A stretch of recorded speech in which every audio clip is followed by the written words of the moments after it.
Haunting and line season 2 part 39 chapter 39 the diamond. আমি ছুরিটা নিজের ত্বকে চেপে ধরি যতক্ষণ না তীক্ষ্ণ ব্যথা লাগে। রক্ত ধীরে ধীরে ক্ষতের ভেতর থেকে গড়িয়ে পড়ে। জেডের চোখ রক্তের ধারার উপর আটকে থাকে। ওর দৃষ্টি ক্রোধে জ্বলে ওঠে। তেলতেলে চুলওয়ালা লোকটা আবার বন্দুকটা মায়ের দিকে তাক করে। ঠোঁটে ব্যঙ্গাত্মক হাসি ফুটে ওঠে। দারুণ চাল হীরা। সে তার চিবুক উপরে তোলে, তার সঙ্গীকে ইঙ্গিত করে যে এখনও বাবার দিকে বন্দুক তাক করে রেখেছে। ওকে ধরে আন। তারপর জেড আর সিব্বির দিকে তাকিয়ে বলে, তোমাদের দুজনে সব অস্ত্র নামিয়ে দাও আর দূরে সরিয়ে দাও। বেবি ফেসওয়ালা লোকটা আমার দিকে এগিয়ে আসে। আমি এক ধাপ পিছিয়ে যাই। তুমি আমাকে ছুঁতে পারবে না যতক্ষণ না আমি জানি তোমরা কেউ ওদের ক্ষতি করবে না। তার চোখ সরু হয়, কিন্তু পরক্ষণেই তার দৃষ্টি আমার কাঁধের উপর দিয়ে পিছনে সরে যায়। এক মুহূর্ত পর আমি পেছন থেকে বিপদের অনুভূতি পাই। শিট অ্যাডি, সরে যা! জেড গর্জে ওঠে, কিন্তু তখন দেরি হয়ে গেছে। একটা বন্দুক আমার মাথার পেছনে ঠেকে যায়, আর ওর হাত আমার ছুরিটা ছুঁড়ে ফেলে দেওয়ার আগ পর্যন্ত আমি বিভ্রান্ত হয়ে যাই। আমার হাড়ে কংক্রিটের মতো ভারী ঠান্ডা ভর করে যখন সে আমার গলায় হাত পেঁচিয়ে ধরে, আমাকে নিজের শরীরে টেনে নেয় আর বন্দুকটা সরিয়ে আমার কপালে ঠেকায়। তোমরা এদিক চেক করতে ভুলে গেছো। নতুন প্রবেশকারী আমার কানে ফিসফিস করে। সে আমার গলা থেকে হাত সরিয়ে পিঠ বেয়ে নিচের দিকে হাত নামায়। উরু পর্যন্ত নেমে আসে, লুকানো অস্ত্র খুঁজে বের করে মাটিতে ফেলে দেয়। তারপর বাড়তি রসিকতার জন্য আমার পাছা মুচড়ে ধরে, আর আমার মুখ থেকে গর্জন বেরিয়ে আসে, ও হ্যাঁ, ও মরবেই। জেডের দৃষ্টি শিকারীর মতো তীক্ষ্ণ হয়ে ওঠে। তার হাতের নিচে থাকা লোকটার হাতের দিকে লক্ষ্য করে। আমি নিশ্চিত জেড মনে মনে ভাবছে কিভাবে ওর হাতটাকে শরীর থেকে আলাদা করবে, যেমন আর্টসের সাথে করেছিল। সিব্বি স্থির, তার চোখ এদিক ওদিক লাফাচ্ছে, সম্ভবত হিসাব করছে কত দ্রুত সে কাউকে মারতে পারবে বন্দুকের গুলি পড়ার আগেই। সাবধানে থাকাই ভালো, জেড ঠান্ডা কণ্ঠে বলে। তার চোখ লোকটার চোখে গেঁথে থাকে। এই হীরার ধার খুবই তীক্ষ্ণ। বেবি ফোর্স বন্দুক ঘুরিয়ে জেডের দিকে তাক করে। চুপ করে থাকো, দুজনেই দেওয়ালে গিয়ে দাঁড়াও। জেড ঠোঁটে বিদ্রুপের হাসি এনে হাত উপরে তোলে, কিন্তু চোখের দৃষ্টি মৃত্যুর মতো কঠিন। কিন্তু সিব্বি নড়ে না। লোকটা রেগে গিয়ে ওর হাত ধরে টানতে গেলে সিব্বি হিংস্র হয়ে ওঠে, আঁচড়াতে থাকে, আর বিশৃঙ্খলা শুরু হয়। আমার জামার ভেতরের দিকে একটা পেন গান লুকানো ছিল, জেডের দেওয়া ছোট কিন্তু মারাত্মক অস্ত্র। এক গুলি আছে, কিন্তু এই মুহূর্তের জন্য এটাই যথেষ্ট। এই বিশৃঙ্খলার সুযোগে আমি কারো নজর এড়িয়ে পেন গানটা বের করে নিই। আমার কপালে ঘাম জমে, শরীরে অ্যাড্রেনালিন ছুটছে, তবুও মনে এক অদ্ভুত শান্তি নেমে আসে। আমি তেলতেলে চুলওয়ালা লোকটার দিকে লক্ষ্য করে পেনের বোতাম টিপে দেই। গুলি ছুঁড়ে গিয়ে তার মাথার ভেতর ঢুকে যায়, সঙ্গে সঙ্গে ওর মৃত্যু হয়। সবাই হতবাক হয়ে যায়, আর সেই সুযোগে আমি পেছনের বন্দুকটাকে দূরে সরিয়ে দেই।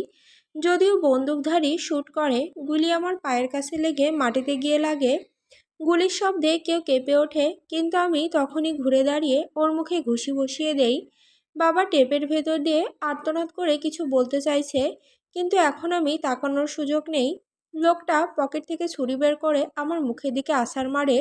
আমি দ্রুত পিছু হটলে ছুরির ফল আমার নাক থেকে 1 ইঞ্চি দূরে গিয়ে চলে যায়।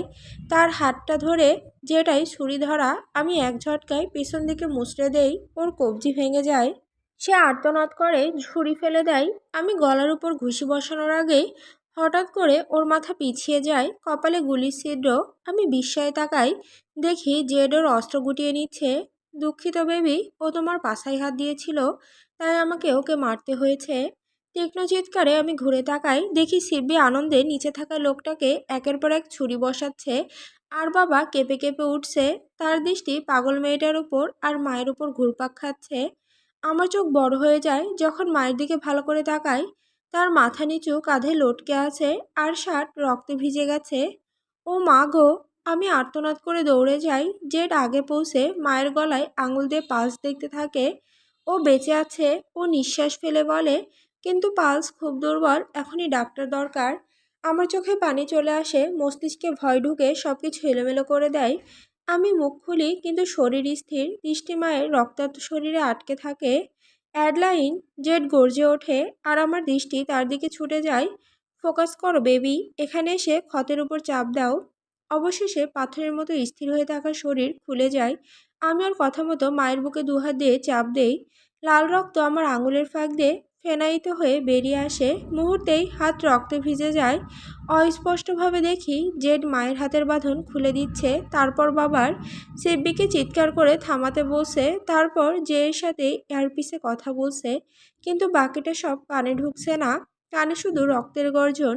ভেতর থেকে আতঙ্ক আমাকে খেয়ে ফেলছে। মা, আমি কাঁপা কণ্ঠে বলি। বাবা মায়ের মাথা কোলে নিয়ে তার নাম ধরে ডাকতে থাকে। তার লালচে গাল বেয়ে অশ্রু গড়িয়ে পড়ছে।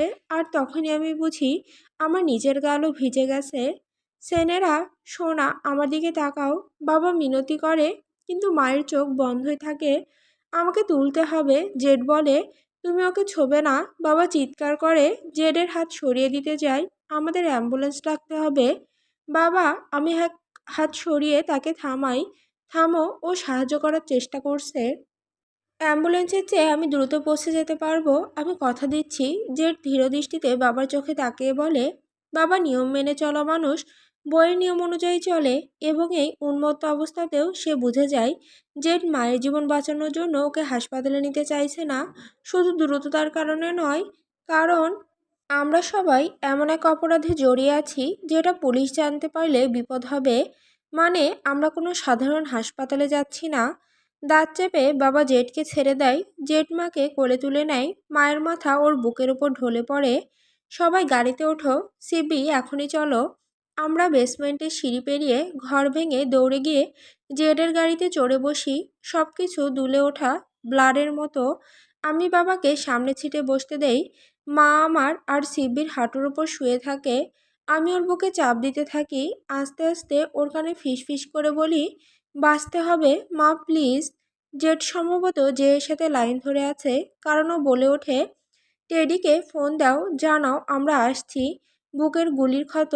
মনে হচ্ছে তোমার কাছে কোনো বানানো গল্প রেডি আছে, তাই না? বাবা সামনের সিট থেকে ঝাঁঝালো গলায় বলে ওঠে। জেডের গাড়ি হাইওয়েতে ছুটতে থাকে। জেড কোনো উত্তেজনা না দেখিয়ে বলে, না আসলে তেমন কিছু না, আমরা পুলিশের কাছে যাচ্ছি না, আর আমরা একজন সার্জনের কাছে যাচ্ছি যার বাস্তব অভিজ্ঞতা আছে। আমরা হাসপাতালে যাচ্ছি না। বাবা গর্জে ওঠে। তার গলা গাড়ির ভেতর গম গম করে। আমি কেঁপে উঠি, হৃৎপিণ্ড তীব্রভাবে ধুকপুক করে ওঠে। আমি জেডকে অনেকবার বলেছি বাবা কখনোই আমার জীবনের গুরুত্বপূর্ণ অংশ ছিল না। সে সবসময় ব্যাকগ্রাউন্ডে থেকে গেছে, ছিল, কিন্তু ঠিকমতো ছিল না। পার্সন্স ম্যানরের জিজির ভূতের মতো। তবুও আমার ছোটবেলায় কয়েকবারও চিকিৎসা করেছিল, আর প্রতিবার পাখিরা গাছ থেকে উড়ে গিয়েছিল, আর আমি নিজেকে ছোট করার চেষ্টা করে গুটিয়ে গিয়েছিলাম। সে সহজ মানুষ, কিন্তু ভয়ঙ্কর হতে পারে। না স্যার, জেড স্বাভাবিক গলায় উত্তর দেয়। কিছুই ওকে ভয় দেখাতে পারে না। ওকে না দেখলে মনে হতো ওর পায়ের মাঝে আসলে ইস্পাতের বল ঝুলছে। আমি জানি না তুমি কে, কিন্তু এই গাড়িটা ঘুরিয়ে নাও আর আমাদের হাসপাতালে নিয়ে চলো। বাবা চিৎকার করে ওঠে। তার মুখ ক্রমশ লাল হয়ে যায়। গাড়ির অন্ধকারেও সেটা বোঝা যায়। আর একবার যদি আমার সাথে গলা উঁচিয়ে কথা বলো, জেডের গলা ঘন হয়ে যায়। আমি গ্যারান্টি দিচ্ছি গাড়ি না ঘোরালেও তোমার চেতনায় আঘাত করতে পারি। বাবা পিছিয়ে যায়, চোখ বিস্ময়ে বড় হয়ে যায়। বাবা, আমি হালকা কিন্তু কঠিন গলায় কেটে দেই, যাতে আরেকজন অভিভাবক গুলি খেয়ে না মরে। আমি কোনোদিন ওকে মরতে দেব না। তুমি এটা জানো, দয়া করে আমাদের বিশ্বাস করো। এই শালা জীবনটা কি হয়ে গেল? তার দৃষ্টি আমাকে ভেদ করে বেরিয়ে যায়, কিন্তু আমি চোখ সরাই না। শরীর কাঁপতে থাকে অ্যাড্রেনালিন, শক আর আতঙ্কের মিশ্রণে। তিনি ঠোঁট বাঁকিয়ে একপাশে তাকিয়ে গজগজ করতে থাকেন। আমি এই শালার উপর বিশ্বাসই করতে পারছি না। অ্যাডলাইন, তুই কী ধরনের জটিলতায় জড়িয়েছিস? আমি ভ্রু কুঁচকাই। আমি কিছুই করিনি বাবা। তিনি অবিশ্বাসের দৃষ্টিতে ঘুরে তাকান। তুই কি ভাবছিস আমি দেখিনি? তোমাদের তিনজন ঠান্ডা মাথায় মানুষ খুন করলে। ওই পাগলটাকে আমাকে পাগল বলবে না। সিবি আমার পাশে চিৎকার করে ওঠে। আমি চমকে যাই। তার চিৎকারে কানে ব্যথা লাগে। আমি থামি, লক্ষ্য করি ও এখন কতটা আতঙ্কগ্রস্ত দেখাচ্ছে। ওর বুক ওঠানামা করছে। বাদামি চোখগুলো জ্বলে উঠছে যেন খাঁচায় আটকে থাকা বাঘিনী। বাবাও সেটা বুঝতে পেরেছেন, কারণ এবার দৃষ্টি আমার উপর স্থির করে বলেন, তুই এখানে এসে এমন সাজতে আসিস না যে তুই সেই মেয়ে যাকে আমি বড় করেছি। তিনি গর্জে ওঠেন, তুই এখন একজন খুনি। ও মাকে মেরে ফেলতে যাচ্ছিল। আমি রাগে কেঁপে উঠি। অবিশ্বাস্য লাগে যে এখন তিনি আমাকে উপদেশ দিচ্ছেন। তিনি শখে আর রাগে আছেন, তাই তা আমার উপর ঝাড়ছেন। তিনি দাঁত চেপে আমাকে লক্ষ্য করে বিষে ভরা গলায় বলেন, যদিও মারা যায় এটা তোর দোষেই হবে। ওই গুলিটা ওর গায়ে লেগেছিল তোর জন্যই। তার কথা নিজেই একটা গুলির মতো আমার বুকে আঘাত করে। ফুসফুস থেকে বাতাস বেরিয়ে যায়। কি? আমি ফিসফিস করে বলি, তুই যখন ওই লোকটার সাথে ধস্তাধস্তি করছিলি তখন বন্দুক থেকে গুলি বেরিয়ে গিয়েছিল। তিনি গর্জে ওঠেন। তার মুখ লাল হয়ে যায়। তিনি এমনভাবে আমাকে দেখছেন যেন আমি একটা দানব। গুলিটা লেগেছিল তোর মায়ের গায়ে। আমার মুখ হা হয়ে যায়, কথা বের হয় না। আমি মনে করি গুলি রিকোচেট করে লেগেছিল, কিন্তু কোথায় লেগেছিল সেটা দেখিনি, কারণ আমি লড়াই নিয়ে ব্যস্ত ছিলাম। দোষবোধ ঢেউয়ের পর ঢেউয়ে আমাকে ভাসিয়ে নিয়ে যায়। ধরা যাক এটা আমার দোষ। আমার চোখ পলক ফেলে, চোখ ঝাপসা হয়ে আসে অশ্রুতে। মনে হয় আমার বুক ফেটে যাচ্ছে, আমার হৃদয় মায়ের রক্তের সাথে বেরিয়ে আসছে। ও গুলি চালায়নি। জেড গর্জে ওঠে, আমাকে রক্ষা করে। তারপর তিনি রাগে উল্টো তাকান জানালার বাইরে, যেন ধৈর্য হারিয়ে ফেলবেন। এটা তোমার দোষ, ওরও দোষ। বাবা বিদ্রুপে বলে ওঠেন, এবার জেডের দিকে তাকিয়ে, তোমাদের দুজনের দোষ। তোর এই অপরাধী প্রেমিক না থাকলে কিছুই হতো না অ্যাডলাইন। জেড তার মাথা বাবার দিকে ঘুরিয়ে নেন। হাতের মুঠোয় চেপে ধরা স্টিয়ারিং হুইল থেকে চামড়ার চিরচির শব্দ আসে। এক মুহূর্তের জন্য মনে হয় সেই স্টিয়ারিং হুইলটাই ভেঙে ফেলবে। আমার মনে হয় এখন থেকে আপনার মুখ বন্ধ রাখাই ভালো, না হলে আমি সেটা করে দেব। আপনি নিজেই বলছেন আমি ভালো মানুষ নই, আর আমি খুব খেয়াল রাখি আপনি অ্যাডলাইনের সাথে কিভাবে কথা বলেন। ওই লোকটা আপনার মেয়ের মাথায় বন্দুক ঠেকিয়ে রেখেছিল। তারাই সব কিছুর জন্য দায়ী, যারা আপনার বাড়িতে ঢুকে পড়েছিল। বাবা তার দৃষ্টি ধরে রাখেন, কিছু বলতে যাচ্ছিলেন, শেষে তিনি মাথা নাড়েন আর জানালার দিকে তাকিয়ে থাকেন। তার দোষারোপ সেখানেই থেমে যায়। গাড়ির ভেতর ভারী নীরবতা নেমে আসে। আমরা চারজন ভিন্ন কারণে নিজেদের সাথে লড়াই করতে থাকি। আমি মায়ের দিকে তাকাই, তার বিবর্ণ মুখের দিকে তাকিয়ে গলায় কান্না আটকে আসে। আমার চোখের পানি মায়ের গালে পড়ে, কিন্তু ক্ষত থেকে হাত সরিয়ে তা মুছতে সাহস পাই না। আমি দুঃখিত মা, তোমাকে ছাড়া আমি এই জীবনটা কাটাতে পারবো না। প্লিজ আমার সাথে থেকো। যতটা চেষ্টাই করি, পিটিএসডি আবার মাথাচাড়া দিয়ে ওঠে যখন জেড 20 মিনিটের মধ্যে গাড়ি ঘুরিয়ে এক ড্রাইভওয়েতে ঢুকে পড়ে। একটা কাঠের কেবিনের সামনে দাঁড়ায়, যেখানে হলুদ আলো জানালা দিয়ে ছড়িয়ে পড়ছে। আমি কেবিনটাকে চিনতে পারি অল্পই। জেড আমাকে প্রথম যখন খুঁজে পেয়েছিল তখন এখানে নিয়ে এসেছিল, কিন্তু সেই সময়ে তেমন কিছুই মনে নেই।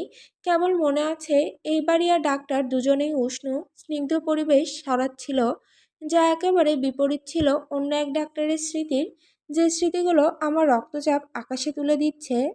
এটা টেডির বাড়ি। আমি ফিসফিস করি, হাত অবশ হয়ে আসতে। স্মৃতির মধ্যে ভেসে আসে অস্থায়ী হাসপাতালের বিছানায় জেগে ওঠা নীলচে চোখ আর মোটা গোপের নিচে বিকৃত হাসি নিয়ে এক বৃদ্ধ লোকের কাছে যাওয়ার আহ্বান। তার অর্ধেক মাথা উড়ে যাওয়া, রিওর গুলিতে মগজের অংশ ছড়িয়ে পড়া। না না না, আমি যেতে চাই না। আমি অ্যাডলাইন, জেড গম্ভীর গলায় ডাকেন। আমাকে না নাড়া দেওয়া পর্যন্ত ডক্টর গ্যারিসন মিলিয়ে যায়। তার জায়গায় চিন্তিত চোখ দুটো ফিরে আসে। তুমি এখন আমার সাথে আছো ছোট্ট ইঁদুর, কেউ তোমাকে আমার থেকে নিয়ে যাবে না। আমি চোখে পলক ফেলি, চোখ ঝাপসা, বুকে শ্বাস আটকে আসে আতঙ্কে। সরি, আমি ফিসফিস করি। রাগের সাথে অসহায়তায় মিলে যায়। সহস্র আবেগ আমার মধ্যে টালমাটাল করে তোলে। দুঃখিত হবে না বেবি, চলো বসো। ওরা অপারেশন করবে, তোমার মা ঠিক হয়ে যাবে, ঠিক আছে? এটা টেডি বলেছে। আমি জেডের কাঁধের উপর দিয়ে উকি দেই, কিন্তু টেডির বড় দেহ আর ট্যানারির পেছনে তেমন কিছু দেখতে পাই না। বাবা ঘরের কোণে বসে থাকেন, মায়ের দিকে স্থির চোখে তাকিয়ে থাকেন। ও তেমন কিছু বলেনি, যেটা ভালো। যদিও অপারেশন করে তার মানে আশা আছে। আমি মাথা নাড়ি, আর ও আমাকে ছোট একটা বসার ঘরে নিয়ে আসে, যেখানে সবুজ আর নেভি ব্লু চকের সোফা, ভাল্লুকের চামড়ার কার্পেট আর আগুন জ্বলতে থাকা ফায়ারপ্লেসের উপরে হরিণের মাথা সাজানো। মেঝে, দেয়াল, আসবাব সবকিছুই পলিশ করা কাঠের, যা বাড়িটাকে উষ্ণ স্বস্তির পরিবেশ দেয়। আমি সোফায় ধপ করে বসে পড়ি। মাথা হাতের মধ্যে রেখে দিতে গিয়েও হঠাৎ থেমে যাই। মনে পড়ে হাত দুটো শুকনো রক্তে মাখামাখি। চারিদিকে তাকাই, টেডির সোফা নষ্ট করছি কিনা ভেবে। তারপর মেঝেতে নেমে বসে পড়ি। তখন মনে পড়ে সিব্বি এখনও নেই। আমার মাথা চারপাশে ঘুরে যায়। সিব্বি কোথায় গেল? আমি নাকের সর্দি মুছতে মুছতে জিজ্ঞাসা করি। সর্দি বলতে লজ্জা এই মুহূর্তে সবচেয়ে ছোট অনুভূতি। আর কিছু বলছে, যেটা আমাকে আরও অদ্ভুত অবস্থায় দেখেছে যখন সে আমাকে অনুসরণ করত। তাই সর্দির বুদবুদ নিয়ে চিন্তা করার কিছু নেই। জেড আমার পাশে বসে আমাকে বুকে টেনে নেন, তার বাহুতে আমাকে ঘিরে ফেলেন। যতটা উষ্ণ লাগে আমি শান্ত হতে পারি না। মনে হয় হাজারো পোকা আমার ত্বকের নিচ দিয়ে হামাগুড়ি দিচ্ছে। মাথার ভেতর তাদের পাখার গুঞ্জন বেড়ে যাচ্ছে। আমি একটু পরে ওর খোঁজ নেব। গাড়িতে ওর হ্যান্ডসম্যানদের সাথে জায়গা ছিল না, ওরা থেকে গিয়েছিল। এটা ওকে আতঙ্কিত করেছে। যখন ওকে মানসিক হাসপাতালে নেওয়া হয়েছিল তখন ওরা ছিল না। সম্ভবত ওর এখন সেপারেশন অ্যাংজাইটি হচ্ছে। আমি মাথা নাড়ি। ওর হ্যান্ডসম্যানরা ওর কাছে যেমন বাস্তব, ঠিক তেমনি জেড আমার কাছে। এটা সহজ নয় যে বলে দিলেই ওরা হাওয়া হয়ে যাবে বা ইচ্ছে মতো চলে আসবে। ওদের সত্যি মানুষ ভাবে, তাই ওদের উপস্থিতি ব্যাখ্যা করার জন্য ওকে সময় নিতে হয়। অবশেষে ওর কাছে ফিরে আসবে, আর সম্ভবত ও দুইটা দানবের পোশাক পরা মানুষকে ওর দিকে হেঁটে আসতে দেখবে। সে ঠিকই বলেছিল। আমি ফিসফিস করি, আমার কারণেই মায়ের গুলি লেগেছিল। তুমি বন্দুক চালাওনি বা ইচ্ছে করে মায়ের দিকে গুলি করনি, এটা তোমার দোষ নয়। আমি ওর বাহু থেকে নিজেকে সরিয়ে নিই, নিজের ত্বকে অস্বস্তি বোধ হয়। আমি গুলি চালাইনি, তবু ওর হাত নামিয়ে দেওয়ার কারণে ঘটনাটা ঘটেছিল। আমার ভেতরে যন্ত্রণার আভাস পেয়ে জেট গলা ঘুরিয়ে কড়া করে, সামনের দিকে ঝুঁকে হাঁটুর উপর হাত রেখে আঙুল একত্রিত করে বসে থাকে। মায়ের হাত ধরে বসে থাকা আর নিজেকেই প্রশ্ন করা। আমার চোখ আর হাতের দিকে আটকে যায়। শিরাগুলোকে অনুসরণ করি। এই হাতগুলো কতজনকে হত্যা করেছে, আবারও কতজনকে রক্ষা করেছে। কিভাবে ও নিজের পাপ আর ভালো কাজগুলো আলাদা করে রাখতে পারে? তুমি যদি আমার জায়গায় থাকতে, তুমি কি অপরাধবোধ অনুভব করতে? আমি গলায় কান্নার কর্কশতা নিয়ে জিজ্ঞাসা করি। ও চোখ নিচু করে ভেবে নেয় কিছুক্ষণ। তুমি আমাকে দোষ স্বীকার করতে দেখেছ এমন মৃত্যুর জন্য যা আমি ঘটাইনি। যখন আমি একটা রিং ভেঙে দিই, আর ঠিক আমার ঢোকার আগে একটা ছোট মেয়েকে গুলি করে মারা হলো।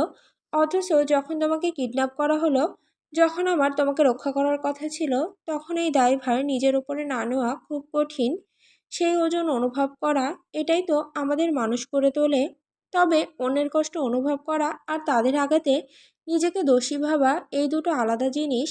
ও চোখ তুলে তাকায়, তার চোখের তাপ আমাকে ভেতর থেকে জ্বালিয়ে দেয়। আমার বুকে খোদাই করা গোলাপের দাগি প্রমাণ। বিষয়গুলো কখনো এত সহজ নয়। কখনো কখনো আমি সেই অপরাধবোধে আঁকতে থাকি, যাতে নিজেকে সম্পূর্ণ হারিয়ে না ফেলি।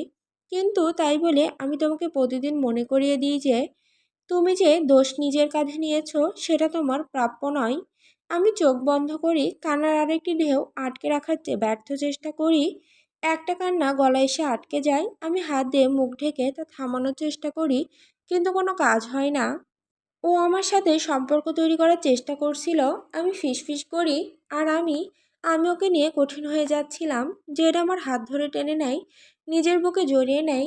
এই আরামের জন্য নিজেকে অযোগ্য মনে হলেও আমি তা গ্রহণ করি। সেই উষ্ণতা আমার হাড়ের মধ্যে মিশতে দেই, আর ওর বুকে কাঁদি। আমি হত্যার মধ্যে আনন্দ পেয়েছি আগে, কিন্তু তাই বলে আমি হৃদয়হীন নই। আর এই মুহূর্তে একদম শূন্য হয়ে থাকা কতটা শান্তির, সেই কথায় মাথায় ঘুরছে। অ্যাডি, উঠে পড়ো। একটা হাত আলতো করে আমার বাহু টানে, আমাকে অস্থির ঘুম থেকে জাগিয়ে তোলে। চোখ খুলি, ঝাপসা আর জ্বালাপোড়া করা চোখে চারপাশ দেখি, যা কান্নার কারণে হয়েছে। মা কি ঠিক আছে? আমি সঙ্গে সঙ্গে জিজ্ঞাসা করি। পুরোপুরি জাগার আগেই দেখি ক্লান্ত বাবা অন্য সবাই বসে আছেন, তার মুখে গম্ভীর ভ্রু কুঁচকানো। জেড, টেডি আর ট্যানার আমার সামনে দাঁড়িয়ে, যেন ওরা একজন রোগীকে পরীক্ষা করছে। টেডি তার ছেলে ট্যানারকে দেখতে পাই, প্রায় একই রকম। দুজনেরই কমল সবুজ চোখ, হাসির রেখা আর চওড়া চোয়াল। পার্থক্য হলো টেডির চুল অনেক বেশি ধূসর আর মুখে আরও অনেক ভাঁজ। ডক্টর গ্যারিসনের মতো নয়, আর তার উপস্থিতি শান্তিদায়ক, যদিও তার কথাগুলো ভয় ধরায়। ও এখনও বিপদমুক্ত নয়। টেডি কোমল গলায় বলে, গুলিটা অল্পের জন্য হৃদয় এড়িয়ে গেছে, কিন্তু ভালো দিক হলো গুলি সোজা বেরিয়ে গেছে আর গুরুত্বপূর্ণ অঙ্গগুলোকে লাগেনি। ও অনেক রক্ত হারিয়েছে আর ইনফেকশনের ঝুঁকিও আছে। ও কিছুদিন অজ্ঞান থাকবে, তবে আমি চাই তোমরা জানো, এখানে থাকার জন্য তোমাদের সবাইকে স্বাগতম। বলে বাবার দিকে তাকান। আমি মাথা নাড়ি, তবু কেন স্বস্তি পাই না। ও বেঁচে আছে, কিন্তু সেটা যে কোনো সময় বদলে যেতে পারে। আমার কি ওকে রক্ত দিতে হবে? আমি জিজ্ঞাসা করি, গলা শুষ্ক। না সোনা, তোমার বাবার রক্ত ম্যাচ হয়েছে, উনি রক্ত দিয়েছেন। আর আমার কাছে ও নেগেটিভ রক্তের ব্যাগ মজুদ আছে। আমি আবার মাথা নাড়ি, দাঁড়াই। আমি কি ওকে দেখতে পারি? অবশ্যই। টেডি কোমলভাবে সায় দেয়, হাত তুলে দিক দেখান। আমি সিব্বিকে দেখে আসি। জেড বলে, পিছনের দিকে আঙুল দেখিয়ে। আমি ভ্রুকুচকে জিজ্ঞাসা করি, কতক্ষণ হয়ে গেছে? মনে নেই কতক্ষণ কেঁদে কেঁদে জেডের বুকে ঘুমিয়ে পড়েছিলাম। মোটামুটি 3 ঘন্টা। ও এখনো বাইরে দেওয়ালের উপর বসে আছে, ওর হ্যানসম্যানদের জন্য অপেক্ষা করছে। আমি মাথা নাড়ি, তারপর ঘরের দিকে হাঁটি। গলার দম আটকে আসে। দরজা খুলে দেখি মা সেখানে নিঃশব্দে বিবর্ণ মুখে শুয়ে আছেন। এখন দম গলায় আটকে যায়। মেশিন পাশে বিপ করছে। কখনো হৃদস্পন্দন নিয়মিত। মায়ের পাশে রাখা চেয়ারটায় বাবা নয়তো বসেছিলেন। ওদের সাথে থাকার দায়িত্ব নেওয়া উচিত ছিল, সেটাও মনে হয়। তবে এই ঘরে ঢোকার সাথে সাথে ডক্টর গ্যারিসনের স্মৃতি ফিরে আসে। আমি চুলের মধ্যে হাত ঢুকে চুলের গোছা মুঠো করে ধরি, যেন নিজেকে এই মুহূর্তে স্থির রাখতে পারি। আমি নিরাপদে আছি, জেট বাইরে আছে, আর কোনো বিকৃত ডাক্তার আমাকে কিডন্যাপ করার চেষ্টা করছে না। গভীর নিঃশ্বাস নিই। রিক্লাইনারে বসে মায়ের হাত ধরি। ঠান্ডা, কিন্তু তবু জীবিত মনে হয়। মৃতদেহের মতো শক্ত নয়, যা একটুখানি হলেও স্বস্তি দেয়। জানো সবচেয়ে বাজে কি? আমি আস্তে আস্তে বলি, যখন আমি বাসায় ফিরেছিলাম তুমি কয়েকবার জানতে চেয়েছিলে আমি কি দেখেছি বা পেরিয়েছি, কিন্তু বন্দি অবস্থায় জেগে উঠে কারো দ্বারা মারার হুমকি খাওয়ার আতঙ্ক বোঝানোর ভাষা খুঁজে পাইনি। বাঁচব না মরব সেই অজানা। তখন বলেছিলাম তুমি বুঝতে পারবে না, কিন্তু এখন হয়তো তুমি বুঝতে পেরেছো, তাই না? আর তুমি যখন আমাকে হারিয়ে ফেলার ভয়ে কেঁদেছিলে, জানো না আমি বেঁচে আছি কি না, তখন বলেছিলে আমি কখনো সেটা বুঝবো না। কিন্তু সেটাও এখন আর সত্য নয়, তাই না? আমার চোখ আবার জ্বালা করে। মায়ের হাত ছেড়ে হাতের তালু দিয়ে চোখ মুছি, নিজেকে ধমক দেই, এবার কান্না থামাতে হবে। আমি কাঁদতে কাঁদতে ক্লান্ত। কিছুটা সামলে উঠলে হাত নামিয়ে আবার মায়ের হাত ধরি। তোমার হাত ধরেছি, কিন্তু তুমি এখনো নেই। আর আমি জানি না তুমি কোনোদিন জেগে উঠবে কি না। তাই এখন আমি সেই অনুভূতি বুঝতে পারছি। আর সেটা সেটা ভীষণ যন্ত্রণা দেয়। আমি নাক টানি, আঙুলের প্যাড দিয়ে মায়ের হাতে বুলিয়ে দেই। এই মুহূর্তে বুঝতে পারি না ওনাকে শান্ত করছি নাকি নিজেকে। বাবা এখন আমাকে ঘৃণা করে, এটাও আছে। ফিসফিস করি, আমি এক অপরাধীর সাথে থাকতে শুরু করেছি। আমি হেসে ফেলি, ক্লান্তির হাসি। আমি নিজে এক অপরাধী হয়ে গেছি। আর এটুকু স্বীকার করি, জেড হয়তো আমাকে একজন প্রশিক্ষিত খুনি বানানোর দায় দায়ী। কিন্তু জানো কি, এটা আমার ভালো লাগে।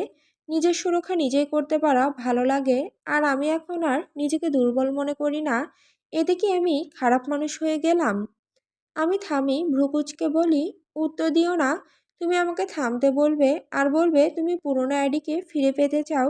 কিন্তু মা, সে আর নেই। আমি জানি বাবা এখনকার আমাকে পছন্দ করে না। তবে আশা করি একদিন তোমরা দুজনেই নতুন আমিকে ভালোবাসতে শিখবে। এক ফোঁটা অশ্রু গড়িয়ে পড়ে। আমি গালির সাথে ফোঁটাটিকে দোষারোপ করি, তা মুছে ফেলি, আবার নাক টানি। তুমি পারবে না হলেও আমি বুঝতে পারবো। মাঝে মাঝে আমি নিজেকে ভালোবাসতে পারি না। কিন্তু জানো, একজন মানুষ আছেন যে আমাকে সব অবস্থায় ভালোবাসবে। আমার সেই অপরাধী প্রেমিক। আর বলো তো, এটা কি সত্যি দারুণ নয়? আমি ব্যঙ্গাত্মক হাসি দেই। তবে আমি মনে করি আমাদের চেষ্টা করা উচিত। তুমি সিদ্ধান্ত নিয়েছিলে, ভাঙা ক্ষতবিক্ষত অবস্থায় ফিরে আসা আমাকেও ভালোবাসা উচিত। আমি চাই তুমি নতুন শক্তিশালী আমাকে ভালোবাসতে শিখো। আর এখন তুমি ফিরে এসো। যেই রূপেই জেগে ওঠো না কেন, যেই রূপে বড় হও না কেন, আমি তোমাকে ভালোবাসবো মা। ডায়েরি, 2022 সালের 28 জুন। আমি সবসময় আমার বাবার ব্যাপারে একটু উদাসীনী ছিলাম। ছোটবেলায় তিনি আমার সঙ্গে খেলতেন না, এমনকি তেমন কথা বলতেনও না। কিভাবে আমাকে বড় করা হবে সেই সিদ্ধান্ত সবসময় মাই নিতেন। তিনি কখনো আমাকে নিয়ে বিরক্ত মনে হতেন না, কিন্তু আগ্রহীও না। আমার ধারণা আমি ওসব নিয়ে ভাবা বন্ধ করে দিয়েছিলাম যখন আমার বয়স ছিল 5-এর মতো। এখন সেটা অনুভব করছি। সেটা কোনোভাবেই উদাসীনতা নয়। সত্যি বলতে গেলে আমি মনে হয় ওনাকে কিছুটা ঘৃণা করি। জেড আগেও ঠাট্টা করে বলেছে আমার ড্যাডি ইস্যু আছে, আর আমি কখনো তা নিজের সঙ্গে খাপ খাওয়াতে পারিনি। কিন্তু এখন মনে হয় সম্ভবত আছে। কারণ আমি এখন ওনাকে ঘৃণা করি, প্রকৃতপক্ষে ঘৃণা করি। আমার পুরো জীবন জুড়ে উনি আমার দিকে একবারও ফিরেও তাকাননি। আর এখন হঠাৎ উনি খেয়াল করছেন আমি কি করছি, কোথায় যাচ্ছি। এখন উনি ভাবেন আমি ঠিক পথে নেই। আর এত বড় সাহস দিয়ে বলে বসেন উনি আমাকে এভাবে বড় করেননি। উনি তো আমাকে কোনোভাবেই বড় করেননি।